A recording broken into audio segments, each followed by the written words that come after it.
Good morning, good afternoon, good evening. This is Andrew Turner, founder and host of the G&T Sessions podcast. And today we have an amazing guest, Miss Anna Tutova. How are you, Anna? Hello, Andrew. Hello, everybody. Thanks. I'm great. How are you today? Good. And good to see you on this nice, bright and sunny day. So whereabouts are you joining from us today? I'm now in Ukraine. Okay, cool. That's an interesting place. Been there a few times before myself. It's a hotbed of talent and technology. So interesting that you're based there. I think you are originally Ukrainian. I think, aren't you? Is that I'm right? originally Ukrainian, and yeah, that's true. You mentioned we have a lot of strong talent, a lot of good developers, good tech projects, and Ukraine is generally quite advanced in technology adoption. We have Ministry of Digitization and even a lot of of digital transformation, and even a lot of services in Ukraine are already digitalized. So we are quite advanced in that way. Yeah, one of the things I noticed when I was there was that because all your ID is all digital, isn't it? It's all very you kind of like digitization of passports, identification, all your social security, all your driving license, everything like that. Yeah, we have now such application which stores all your data, all your documents. Yeah, I think it's more advanced than the UK, which probably isn't a surprise. So let me have you on the show. I know we met quite a while ago, actually last year when you were a very special guest on one of my other guests' community events, Lavinia. Yeah, it was a long time ago. So you were zooming in from a location. I can't remember where you were. I think you might have been in the Nordics somewhere, and you did like a quick intro and kind of talk about some of the stuff that was going on in this kind of special space that I know we're going to talk about in a second. And but I know you've been very busy in the last 12 months, haven't you? So it's good to get you on the show finally. Yeah. You're flying around in your Coin Telegram kind of helicopter. Not yet. So I suppose the first question I was going to ask you was, so what is getting you up in the morning these days? Then what's the kind of going on in Anna's world? Yeah, so let's me tell about my activity about Coins Telegram. We started in 2017, and first it was started as investment community and active in crypto space specifically. And we started investing into some ICO project. It was hot in 2017, the same as it's quite hot. Oh, ICOs. Yeah. Yeah. Okay. And as well, we started media to make analysis of those projects to cover daily news in the crypto world. And the company itself was started by two other guys.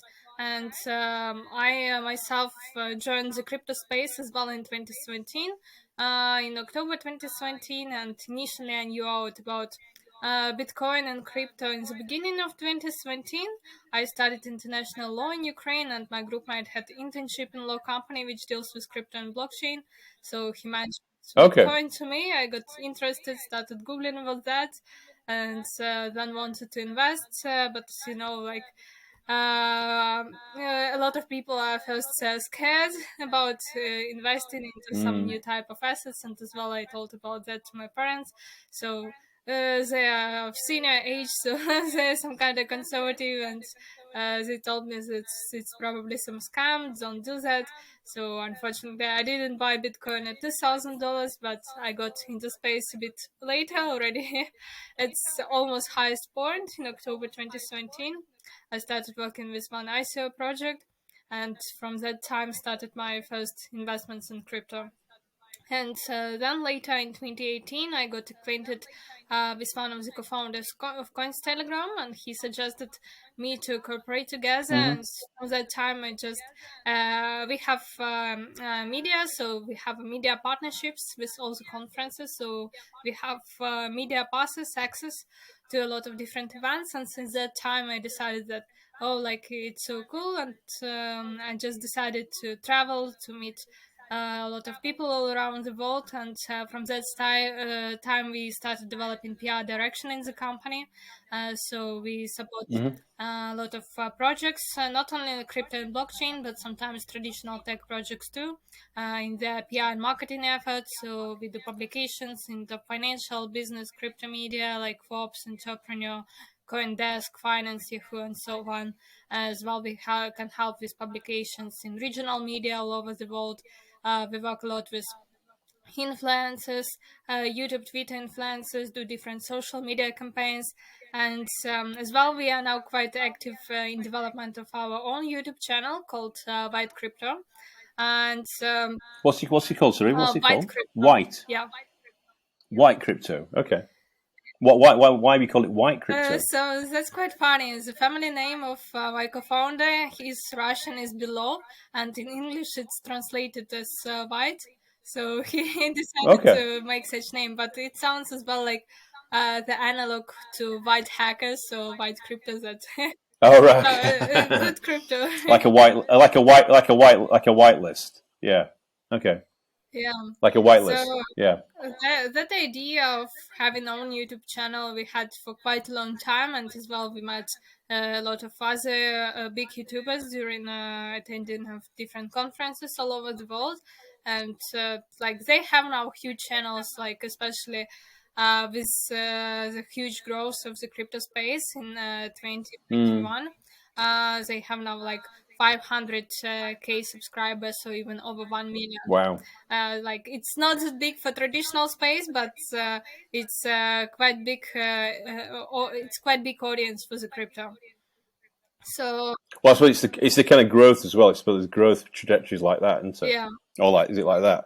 Yeah. So we made a few videos before, but we were not like active on a daily or weekly time. We just made some videos, some interviews from the conferences we attended, and we started making a big push with our channel from around May, July last year, and now we have plenty of interviews with the key leaders of the industry. And as well, last year, we decided as well to make a documentary film called Encrypted on the new era of digital economy. And okay, cool. My team was last year and as well this year in El Salvador, the first country in the world which adopted Bitcoin as a legal tender. Yeah, I saw that. Yeah, it's good, isn't it? So we made the interviews with Vice President of El Salvador, with a lot of different government officials. We made as well just a few weeks ago our own event in El Salvador.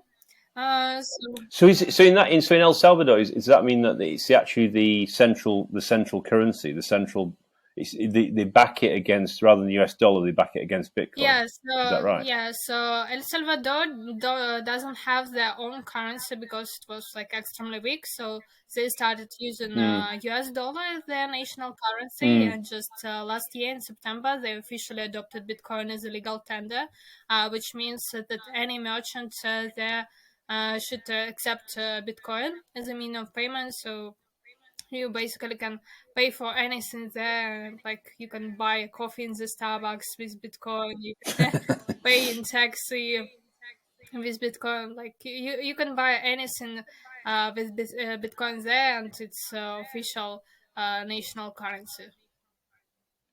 And has that replaced their national currency from before? So it's just literally Bitcoin is the currency? Currently, they have two national currencies: US dollar and Bitcoin. Oh wow! Okay, so it really is kind of like groundbreaking from that point of view. Yeah, and like the first country in the world. Yeah, as well, this country is quite reliant on remittances. So blockchain and crypto, in this case, much reduce the costs of cross-border transfers. Because usually when you make cross-border transfers, on average you pay 6.94%, and with crypto it can be even less than 1%, and you can I'm going to say exactly 0.0 whatever. Yeah. Wow. And what you're saying is Cointelegram, where you're the CEO, you're now working with your co-founder. That's where you went out and did a film. you created a film about that experience of the El Salvador going using Bitcoin as the currency. Yeah, called as Encrypted. well, we have a plan to make such episodes of the film in different parts of the world. We made as well Okay. second episode in the UAE, and I spent quite a lot of time there. And I started partly living there since the times of Corona, when there was no place to go to, everything was closed, and UAE was quite advanced in this case. They always held a lot of conferences, like almost every day something happening there. Even if Oh, really? even if it's not a big conference, it can be some meetup or etc. So from the point of view of networking, it's just a perfect place to be. But sometimes even I don't have time to do real work because you always attend so many events there.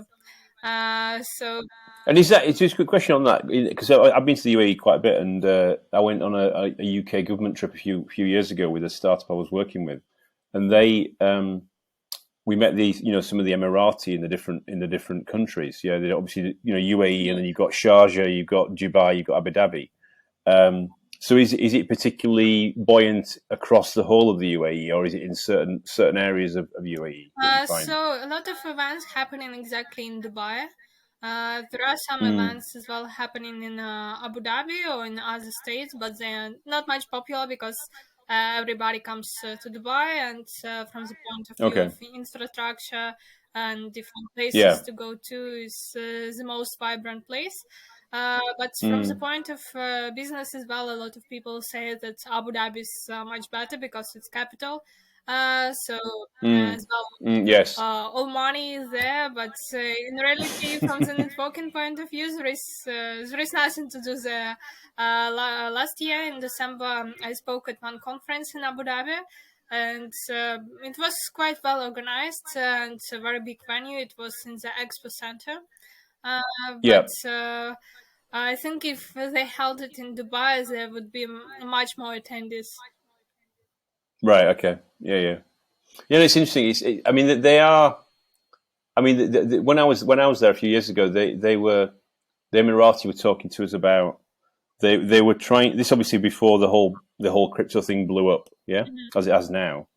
But that they were saying that they really have quite a big ambition around creating a tech, some tech titans in the UAE. Like, I'm not saying. Well, the analogy was they create their own Facebook, they create their own Google. They wanted to create that size of business in the UAE to be headquartered there.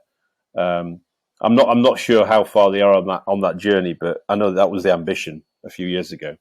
So maybe it's going to be a crypto titan. Yeah, UAE is striving in everything to be on the first place, to be like the most attractive country for the technological companies. And currently, they have zero tax, but from the next year, from 2023 June, they plan to make some 9% or 5% tax. But individuals won't be obliged to pay these taxes, and as well, if the revenue it seems less than 375,000 dirhams, you as well don't need to pay this tax. But Right. they implement such new laws, new taxation, due to be compliant to the tax laws of other countries. Right. Yeah. Yeah. Yeah, it's interesting. You went through a flying introduction of what you've done with Cointelegram. But just stepping back slightly, you said that you trained as a lawyer in Ukraine. Originally, that was your kind of Yeah, background. I studied international law. But then you said you got involved in Bitcoin around late Q3, sometime in 2017. And what was the Bitcoin price at that time? Can you remember? Well, probably around 12, 14,000. Okay. Yeah, Okay. at that time, So it was about. Bitcoin was already expensive, so I just bought a fraction of Bitcoin and I bought a lot of Ethereum. On average, right around $800, and then I as well Yes. continued buying. And what's I mean, I'm looked today, but what's the current Bitcoin price? What's it running at now? Today it's already about 43,000, and just recently we saw a market drop, and like everybody was scared about the next long crypto winter, that this super cycle has ended, but not yet. So currently Bitcoin is traded at $43,784. And Serum is $3,148. And just like Wow. around 3 days ago, Bitcoin was around 40,000, and Ethereum was below $3,000. Still quite volatile, Yeah. isn't it? But I know that obviously. So a couple of years ago, I was involved with a crypto custody company, and this was based on kind of Ethereum ERC-22 tokens, all that kind of stuff, ERC-20 tokens, and I actually had a chance to meet Vitalik. Where did you meet him? You see, you didn't know this, did you? So he was at Imperial College in London for a briefing on Ethereum 2.0. Because he knows some people that I know in my network, and so I went up to him and introduced myself and said hello from these other people, and had a quick chat with him. And he's an interesting guy. He's kind of a bit socially. He seems a bit socially. How do you call it? Socially awkward sometimes. But I've noticed in some of his recent, like Lex Friedman, he was on Lex Friedman's show recently, a couple of times. He seems to be coming out of himself and getting a lot more confident and relaxed. But this was a few years ago, and but to his credit, I've never seen. There was about 300 people crammed into this lecture theatre in Imperial College in London. And you could drop a pin. It was like absolute silence when he was speaking. But the funniest thing was that when he did the Q&A at the end, he was basically saying, okay, have you got a question? Have you got a question? And then somebody would ask a question. He'd go, I don't like that question. It's not a very good question. That next. So basically, so you had to have a really good quality question to ask him. Otherwise, he wasn't interested in answering the question. So, I don't know on your travels if you've met Vitalik or any of the other Winklevoss twins or some of the guys like that. I met Vitalik a few times, but very briefly. I didn't have a chance to talk with him much, unfortunately. First time I met him, it seems, was in October 2019. I was at Korea Blockchain Week, and it was one of the best conferences I attended. It was a bear market, but at that time they were represented so many projects, and like we thought, okay, like these are just some new projects. Nobody knew that those will be the next top 50 coin market cap projects. So there was as well Chainlink, Cartier Chain, Terra Luna, and at that time it was active only in Korea, and nobody knew about these projects outside of Korea. But now these projects are booming. Everybody knows about them. As well, there was Polkadot and Gavin Wood as the founder of Polkadot, but already it was quite hyped at the time. And at that time as well met Mike Novogratz, founder of Galaxy. Oh, Mike Novogratz, yeah. And Vitalik was there as well. So Mike Novogratz is quite a character. Yeah.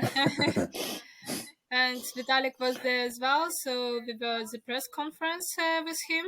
And actually, they were mostly all Korean journalists, and we were probably one among like two English-speaking media. Right. Okay. And so they kind of turned their chairs to you and started speaking to you a lot more. Yeah. And we asked some questions, Vitalik, at the time, and next time I met him was last year in Paris at Ethereum conference, and he had a keynote there, and actually, like, he's the founder of Serum, so there's a place for him to be. And there were so many developers, so many legit projects, and you can easily meet any top founder or the next top founders there. No, it's interesting. I mean, it's amazing. It's amazing how this is developed, and it's a credit to characters like Vitalik. If people listen to this episode and they're going, who is Anna and Andrew talking about? Vitalik Buterin is basically I suppose he's the main technical co-founder of Ethereum. Is that how you describe it? Is that the best way to describe Vitalik? Probably yes, and because I mean there was other co-founders.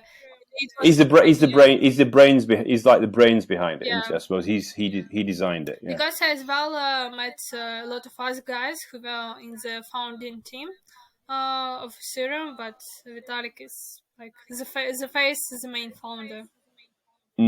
Yeah. No, it's interesting because I know on some of the podcasts he's done as well. He's talked about some of the things where people have donated positions to him. They've donated assets to him, and then he's given it away to various different good causes, which I think is really good to see. To try and help people out. Yeah, there was the case with Shiba token. And I actually played with it just before it's listed on Binance, so I made like 30% in 1 hour during the announcement of Binance about the listing of Shiba. So it rose a lot at the time. And then there was an announcement that Vitalik donated to the COVID relief fund. The Shibas, right, who everybody on Twitter was like, it's rug pull by Vitalik. Yeah, but later anyway, I sold most of the Shiba and left like just $300 in it. And in a few months, Shiba as well rose like crazy, maybe in around October. And so $300 turned to be around $1,200. So it's made 4 times more. Wow. Yeah, have you? So what you do with Cointelegram is, that you're running as the CEO. That how are you describe it? Is it like a media platform that you're building? Is that because the thing I find is that I've been in the technology industry for quite a few decades, and it's difficult to keep up because technology is quite fast moving, but this crypto stuff is even more fast moving. It's like it's like Roadrunner. It's like it's like whoosh. It's like whoosh. It's so fast. How do you keep up with it all? So personally, it's probably the matter of the news, especially with the market news. Like you can write something and then just the next hour it's outdated because the market is so volatile. But generally, if we stick not to some very volatile market news, it's okay. Like in the matter of days. But there are even jokes that 1 year in crypto is like 3 years. In reality, yeah. And so the way you built this business and you are a media company, is that right? Would you classify yourself as like a new media company? You're trying to. We have 3 directions of activity. We invest into projects ourselves. As well, we are a media company with a new website and YouTube channel.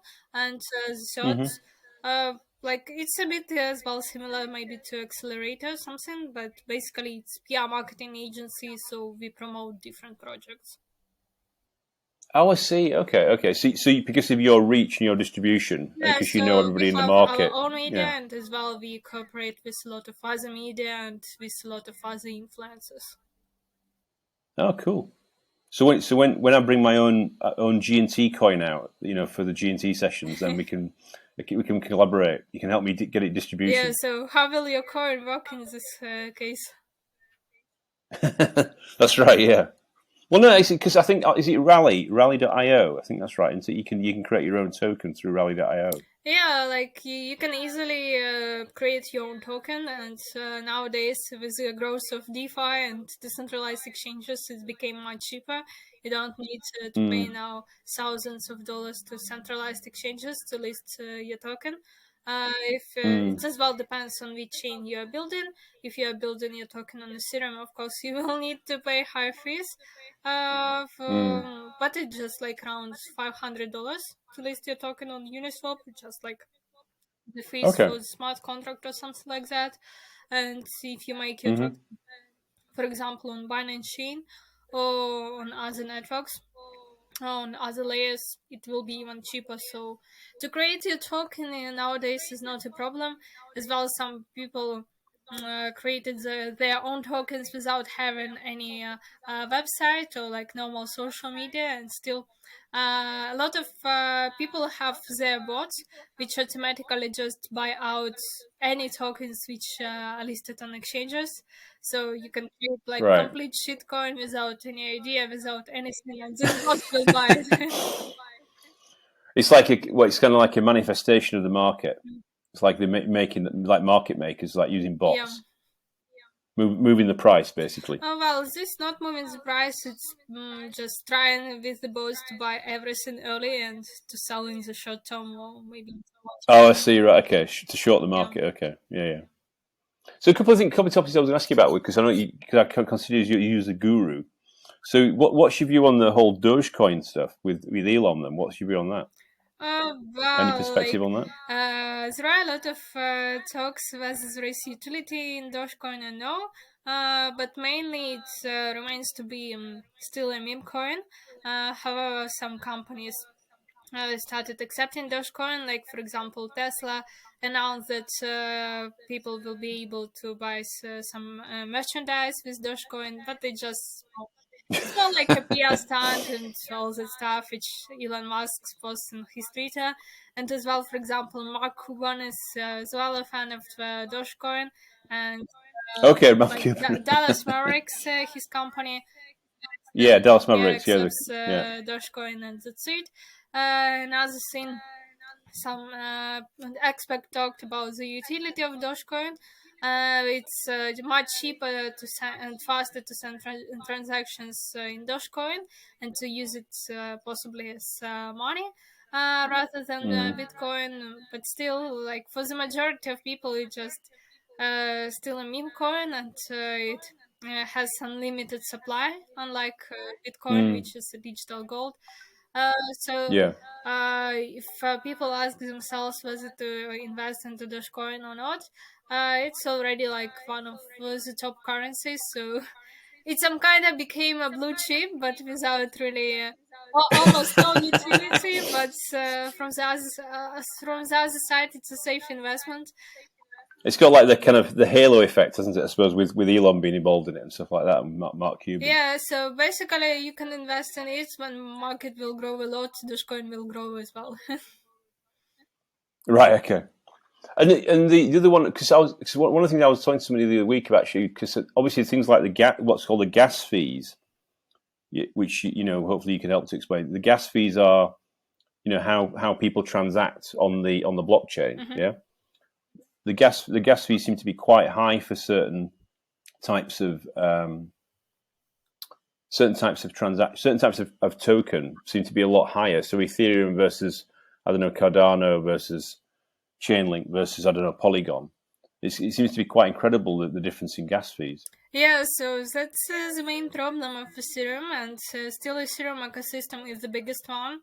Almost everybody is building on Ethereum, but the fees problem is a big challenge, and Ethereum had several upgrades, and people hope that maybe complete transition to the proof of stake model may reduce fees. But currently there are different layer 2 solutions, like for example Polygon is the most popular one, or Arbitrum, which allow to reduce fees and to make them much less, but still not all projects support this layer 2 solutions, not all exchanges. So crypto remains somehow crypto remains the games for rich ones who can afford to pay high fees like $30 for the swap of the tokens. Yeah, because they call it the gas fee, but it's basically like the transaction fee associated with effectively buying or selling I suppose, an ether. Yeah, is that how you describe it? Yeah. It's not only for buying and selling Ethereum, it's as well for other tokens which are built on Ethereum. So, for example, a lot of people still have to refer to centralized exchanges because it's much cheaper to buy tokens on those ones, rather than, for example, Right. just to use MetaMask or any as a wallet, and to connect them to decentralized exchanges. It's better to go just to centralized exchange to buy tokens there, but there may be another challenge when you withdraw those tokens back to your wallet. You still need to pay these high fees. Right. Okay. Yes, it's kind of it's the transfer from the kind of who owns the asset to your wallet and back again Yeah. kind of thing. Yeah. Okay. Yeah. It's. I mean, I suppose one of my observations with this whole thing is that I consider myself fairly technically competent. Maybe some people call me technically incompetent, but it's incredibly. You have to get your head around some quite big concepts before you can actually properly transact or get involved in this. So, I mean, do you see how that education gap's going to be addressed? Or are you seeing that's not really an issue? Well, education gaps, I think like it depends on what exactly. And crypto is still somehow we see a bigger, wider adoption of crypto, and especially with the Mm, rise of gaming and NFTs, a lot of people are more interested in some fun engagement stuff rather than just trading some tokens. But if we talk mm, about like purely, for example, DeFi game, it's still quite complicated because you need like to change different networks to make different bridges to buy the tokens. Even for me, like mm. when I want to play with some tokens to buy some new tokens which are only on decentralized exchanges or to try out some staking. For me, like it's some kind of like I need to research how to do that, how to connect one bridge Right, from one to another. So it's not for the average user. And another thing, why average users do need to know all this stuff, because it just trading. So it's for quite very narrow circle for real crypto degens. And another thing is the question like whether all people do need all this knowledge, because it's a pure speculative thing. right, So it's good that we have some rise of other projects for mass adoption, like some crypto banks, which will allow, for example, the easy access to DeFi. So, for example, you can create your bank account, and then you hmm, can make a deposit and just connect to some DeFi pools. Or as well, there are some automative yield farming strategies, which instead of you with AI select some the most profitable yield generating yield farming protocols, and you right. don't need to research all these protocols yourself. The product, the AI does everything for you. But I mean, you mentioned banks. I mean, isn't that a kind of an oxymoron having a crypto bank? Uh, Because banks are traditionally a centralized a centralized capability in the market. yeah, so And yet, we having a crypto bank is a bit of a kind of an oxymoron. It's kind of like it's a strange combination, don't you think? So we call them banks, but from the other side, we may not have the authority to call this application banks, because they don't have really a bank license. But Okay, this is some kind of neo banks, the alternative to banks. But well, these are neo banks, new types of banks. okay. Oh, you mean like the new kind of the new digital banks, Yes. effectively that don't have the kind of heritage or the legacy of what's happened Yeah. before.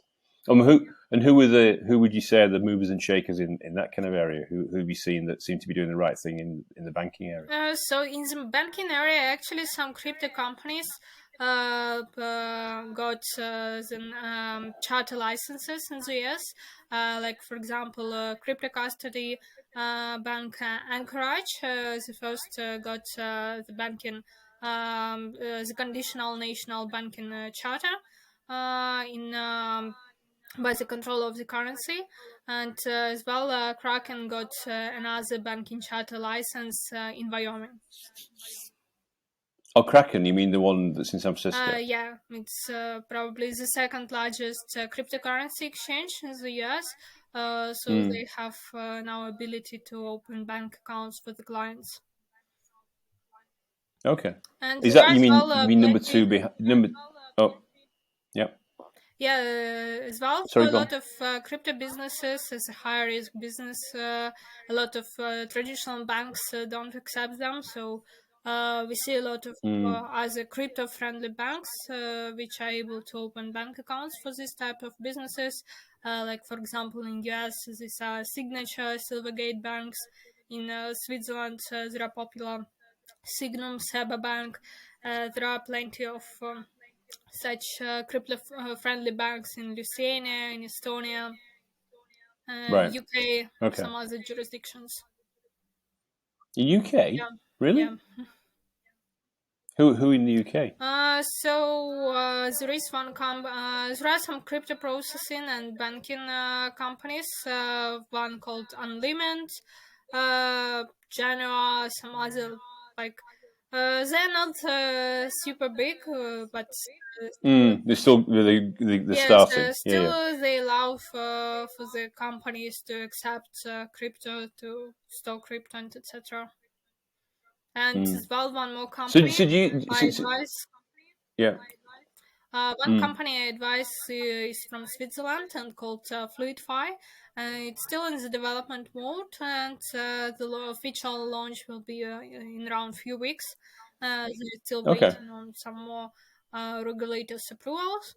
They have the idea to give the access to DeFi to everybody, to democratize Oh the wow. access to finances to everybody.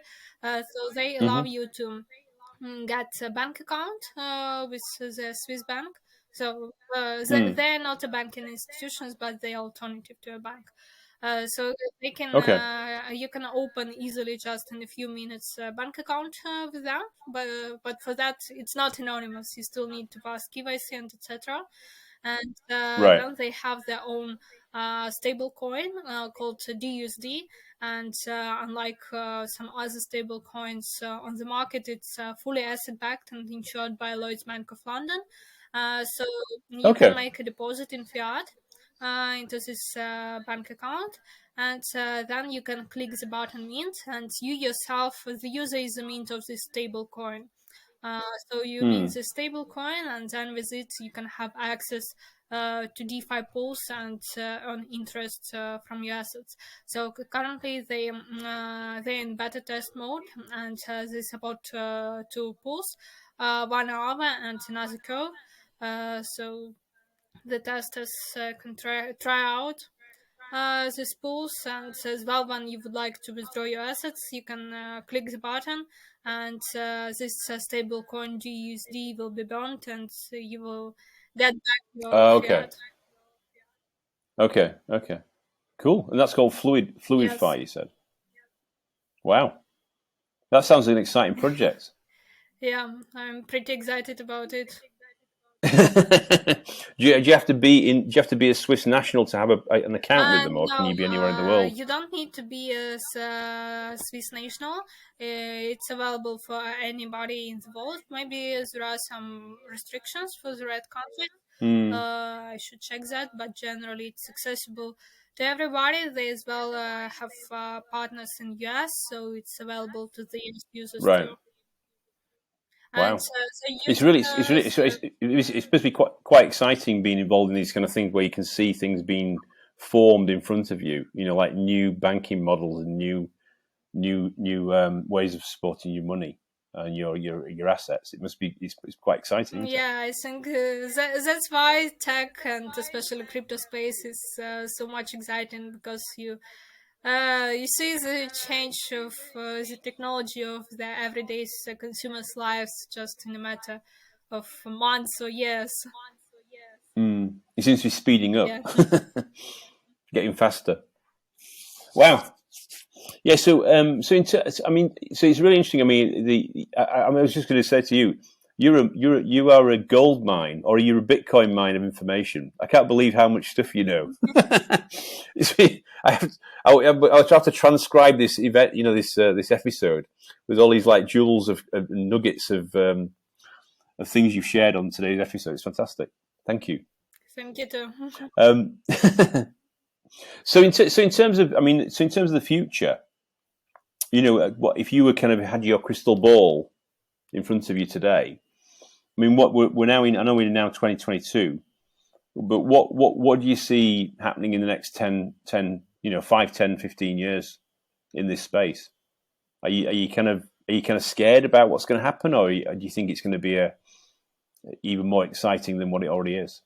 I'm not really scared about technologies, but we will see the substitution of a lot of jobs, of a lot of professions by AI and automation. I think it's the most innovative and progressive thing. And as well, I'm mostly focused on blockchain and crypto. And blockchain as well removes a lot of intermediaries. And as well, like we talked about banks, so banks as well intermediaries which take some additional fees and as well human sources. So just in 10 years we won't see these jobs, so all the stuff won't be necessary, everything will be completely automated. So it's going to be a lot more. You think the model is going to be a lot simpler? The relationship between a person's asset and the individual. Yeah.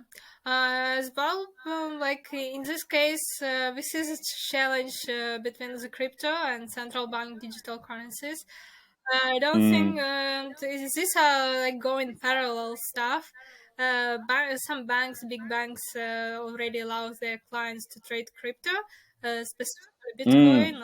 As well, we see the launch of ETFs, but still in the US, no spot ETF is approved because they can, like, they explain that it's like risky, and those ETFs are regulated by different acts, but so we see now mostly ETFs of derivatives, or ETFs which are tracked by the activity of some blockchain and crypto related companies, but still no spot ETFs yet. We can see only some mutual funds, like for example Grayscale fund, which tracks directly the performance of Bitcoin, Ethereum, and like 40, it seems 14 more, 12 more assets. Right. But still no spot ETF yet. And as well, regulators still explore the space, and governments don't want to allow a private currency as crypto, Bitcoin, any other currency to dominate, and to be a national currency with only El Salvador adopted Bitcoin as a legal currency. Some other Latin American countries may adopt Bitcoin as a legal currency too. But still, like the most powerful countries try to stop for cryptocurrency and try to control the flow of the assets of their residents, like especially China. We saw the launch of digital yuan, and as well a lot of other countries are working on central bank digital currencies. So probably in future we won't see people using cash, or for example in some countries as Sweden, cash is almost illegal. Almost nobody uses cash, so everything is quite Yeah. controlled by the government. Yeah, I mean, it's it's it's a fascinating. I mean, I've been listening to Ray Dalio, yeah. So the kind of one that he's recently released. Is it Principles for Dealing with the World, the world as it will be? I think it's the latest book he's released. Anyway, it's just fascinating listening to that book. I don't know if you've listened to it or read it, but my God, because he kind of explains the whole monetary system from year dot, the history of it, and obviously cycles that it goes through, and obviously then when you've got the whole paradigm shift with Bitcoin and Ethereum and the whole crypto thing, I suppose that's what I was asking you was about, whether it's actually going to start to redefine those cycles, because obviously if you with the decentralized versus centralized, then with the central digital currency that the governments are trying to propose, then it's kind of like that's trying to reinforce the existing model, whereas actually a number of other things that are happening are actually going down the other direction. So it's a bit it's quite a big crossroads. I think you could see in the future. Yeah. It becomes different worlds. But So I mean, I still the cycles will remain the same, and as well a lot of people say about hyperinflation because of the money printing, but we see right? as Okay, well yeah. cryptocurrency printing in crypto space, because a lot of companies just create some new money out of thin air, like just it's much easier to create a cryptocurrency. So for example, one crypto company just started a startup and they issued their tokens. Somebody was lucky to sell those tokens at the highest point. So on the market, we already see much more money, and still some merchants accept cryptocurrency, some not, but still we see as well that on the market there is now too much money, and people's buying power is as well quite higher. So anyway, the creation of new money in the crypto vault as well causes the inflation of the price. Yeah, exactly. Causes the same effects as what we had with the Yeah. previous USD-backed currencies. Yeah, exactly. Yeah, I mean, I can't obviously have a session with you without talking about NFTs. So I'm a proud owner of my first NFT, gifted by my good friend Steve Suarez from HSBC Bank. He looks after global innovation at HSBC, and he's got a project called Sophie the Terrier, where he's actually created an OpenSea.io collection on the OpenSea platform, and he gifted me to my MetaMask wallet the other week, which was it's a pretty straightforward process. Actually, it's quite easy to do. So, but I know that obviously NFTs have gone a bit crazy because there's collectibles kind of. Well, any perspectives on that? Have you got any NFTs? Have you been involved in that kind of that crazy cycle we've been going through on NFTs recently, or? Yeah, so I can't say that I really am a big fan of NFTs, and but I bought one NFT just for fun, just to try it out. But actually, it was quite expensive at the time. The NFT costed around $50 or $60, and because of this high Serum fees, I had to pay around $50 for the fees, and it was NFT of the album Yellow Heart Factories by Kings of Leon. So Oh, yeah, right, okay. there Oh, were cool. actually a lot of copies. I'm not sure that this NFT rose in price. Maybe like in 10 years, so 20 years it may rise. So I just bought it to try the space. As well, I made my own NFT, and as well, Oh, you have? Okay, yes. cool. You got your own collection. It's not really a collection, it's just one painting. I can send you the link later. I posted Oh, it on fantastic. OpenSea, and as well at that time it was quite expensive to list it because there were like different layer 2 solutions, and the other layer 1s blockchains didn't support creation of the NFTs. So I paid Right. around $100 in Ethereum fees for the creation of this NFT, and actually it's quite crazy. So everybody talked before that it will give quite big opportunities for the artists to sell their artworks, but for the lot of artists, $100 maybe their monthly income or like weekly income. It's too high price to pay just for some stupid fees to list your NFT. So it doesn't sound like you're a big fan. Okay. Yeah, so I just tried it out, and I just made aquarelle painting of the Earth, Mars, with narratives to Elon Musk, and Okay, cool. I put there as well a crypto kitty and some signs of different currencies like Polkadot, Flow, Dapper Labs, Rarible, Bitcoin, and Serum. Oh, cool. Or like the kind of the icons. Yeah, and as well, I think I have some more NFTs. Just when you go to the events, they give you as well some NFTs and QR codes, like a stamp that you attended some event. And like everybody is probably mostly adjusted that NFTs are applicable to the digital art space, but not Mm. only. And when it relates to digital art, I think it's quite a speculative thing, and a lot of these NFTs are traded by the creators themselves. And Mm. it's actually quite a phenomenal thing. And so you can ask yourself why this or that person considers this or that NFT to be valuable. And some of my sales managers and as well buyers try to get into the whitelist, and I can say that it's quite profitable. They earn like at least 2-3 times more from the mean price. So you All right. basically, Okay.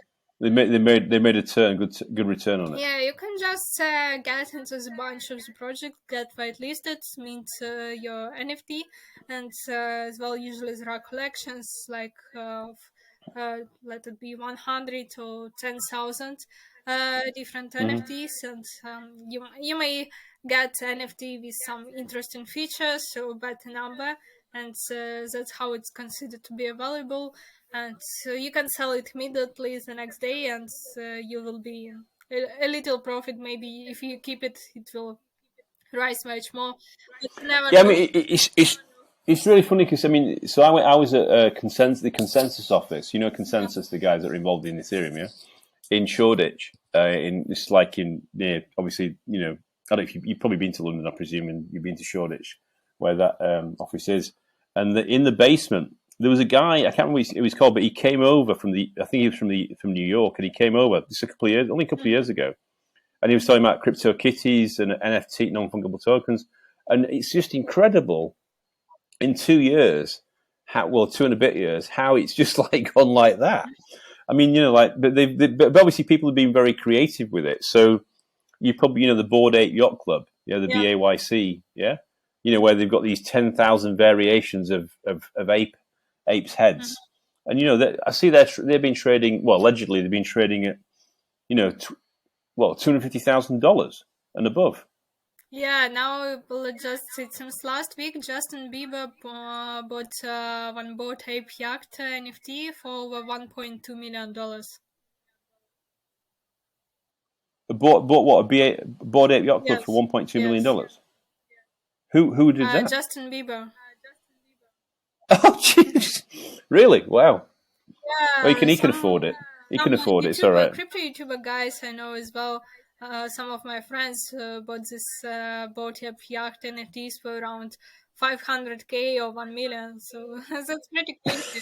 But as well, Well, but the thing is, yeah. So, what they do is they put it on their Twitter account, don't they? They put yeah, it on their Twitter account, on their Instagram account. So you know, so I've done that, but I've just put Sophie the Terrier on my Twitter account and my Instagram account. It's not quite the same as a Bored Ape Yacht Club, but you know, it's close. Yeah, it's cool. Well, you know, I look forward to your future collections, Anna. On, you know, your kind of NFT empire.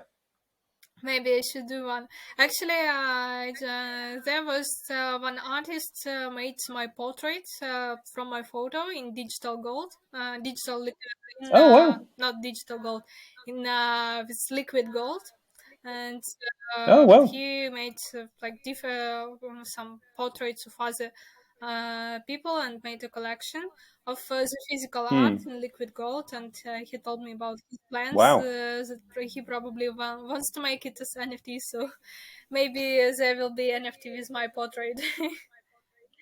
Yeah, exactly. Come on, that's. I mean, people will pay money for that. That's a collectible. Yeah, but I mean, it's incredible. It's incredible, isn't it? It's incredible. much more depends on the name of the artist. So if it's a famous artist, everybody will be willing to pay like thousands, millions for that NFT. If you're no name, it's difficult to sell your product, to sell your artwork. Yeah, but what would be a really cool idea was that, you know, like if an artist came to one of your events, yeah, say it was in, I don't know, Saudi Arabia or Dubai or Abu Dhabi or whatever. And then because there's all these, like if you go into London where you can get painted, you can get a drawing of your face, or with you, if somebody did that interactively during the event, yeah, and then you created an NFT from that, because you could have all the crypto glitterati. Obviously, you're one of them. You could all have these unique paintings or digital art from the actual event. That'd be pretty cool. Yeah, it's a good idea. Anna's going to think about that and come back to me about that. I think it's pretty cool. Anyway, we digress. So I suppose as one of my final questions was about you as if you think about it, only a few years ago you were a lawyer, right? And now you're the CEO of a media company.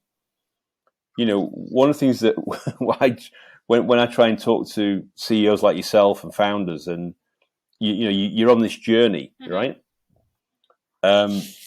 What are the kind of pearls of wisdom? What are the lessons that you've learned that you would like to share with the audience? The kind of things that because people have these kind of they have these kind of it's all like that. It's all like peaks. You have some valleys as well. So what would be your thoughts around that? What were the kind of things that you've learned over the last few years that you'd like to share and say these are things to be careful of, these are things to watch out for, these are things to celebrate? Any thoughts? Probably in crypto space, when I just started, everything was I was very naive and thought that every project is just a good one. And especially in 2017, there was a hype of ISOs, but unfortunately, around 80% of those projects, or even more, turned out to be scams. However, even some projects had their MVPs, but they didn't deliver. They didn't pivot. So in this case, probably just to be able to make better due diligence on the projects. And as well, at the time, I was pretty shy, and I wasn't at the time such a good networker. But I managed how to do. You're an Uber networker now, super networker. I managed and learned how to do that in some time. But if I gave me advice a few years ago, I would just give myself advice not to be afraid of anything, and especially crypto technology space and crypto space are the most open industries to start working with, and you can easily get access to almost any CEO or founder of top companies, because everybody is pretty friendly and open, and especially the research scene in cryptos, there are a lot of builders, and everybody is open to helping and assisting community to grow this ecosystem, to make bigger adoption, and etc. So my advice myself and any entrepreneurs will be not to be afraid to about anything, just to try the things out, to try to approach other people, other founders. Nothing will be harmful in that way. And as well about interviews, it's a great way to connect with people, and I had the idea of making myself interviews for the my YouTube channel for a long time. But I was pretty shy at the time, and I didn't feel that I was ready for it, to talk so easily with the top founders, with the key leaders in the space. But then when I gained some more experience, started talking with some more people, I got much more confidence, and as well, the knowledge is the power. So the more you read, the more you analyze different sources and etc., the more understanding you have what is right and what is wrong. No, that's great. That's amazing to share that. I mean, thank you for being vulnerable about that, because it's saying that you were naive and saying you were not confident, but you don't come across like that at all. I mean, you come across as very, very knowledgeable and very confident now. It's incredible. It's fantastic. Yeah. All credit to you. Thank you. I mean, it sounds like you've got an amazing. It's like it being on a roller coaster. Woo! It's like the crypto roller coaster. Yeah, no, it's fantastic. So, yeah, thank you very much for coming on today's show. I mean, I suppose one of the things I was going to ask you was before you leave was a couple of things. Was what are you most excited about at the moment? What's the most exciting thing that you're seeing at the moment? So the most exciting things is probably, as I mentioned to you, about banking and crypto space, and as well democratizing access to the finances for a lot of people.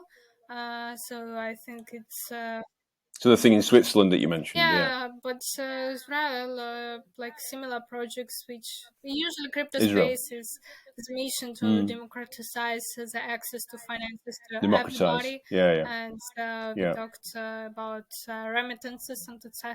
and easy cross-border transfers. So I think it's one of the most innovative in the space, and as well I'm quite fascinated about blockchain and the technology, and it's not only applicable in fintech, it's applicable for a lot of other industries, like for example another biggest use case is supply chain, and Yeah.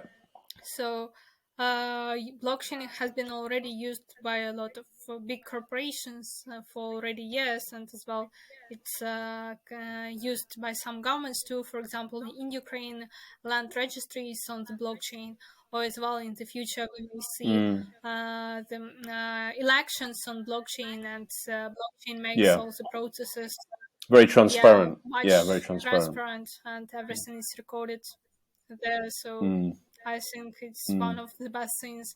And another thing and technology I'm really fascinated is AI and automation of a lot of processes, and that people should probably work not on some monotonous work, but on their creativity, on inventing some new stuff. Exactly. Yeah, I mean, it's a bit like so addressing the unbanked. Like the unbanked. It's that's that democratization of the world, isn't it? So everybody can have access to their financial resources, I suppose, to help them to have a great time on this planet while they're here. Fantastic. So in terms of, I mean, you're obviously a lot of a big guru in this space. I mean, if people want to learn more about this space in general, is there any particular place you would recommend that they go and have a look? Is it? I mean, do they sign up for Cointelegram, or what would be your advice? How do people learn about this stuff? Well, I can share a bit our own sources. They can check out our news media, coinstelegram.com, and as well our YouTube channel, White Crypto. And Okay. it much depends on your level and on the level of your understanding of the industry. If you are just a beginner and you buy, you can just Google some questions you have and read some articles new out from those resources, watch some educational videos.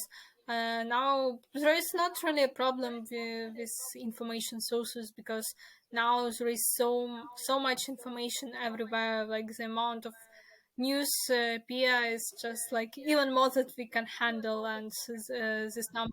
No, but I wasn't sure. I wasn't sure if there was a kind of recommended destination that you would recommend, because there is so many sources. It's like it's a bit bewildering, So it's, I suppose I wasn't sure if there's any particular one place you would go to, or you recommend. Apart from Cointelegram. Well, there are some other. If we talk about crypto media, some other good media: CoinDesk, Cointelegraph, Decrypt, and the Block Crypto. Or as well, Okay.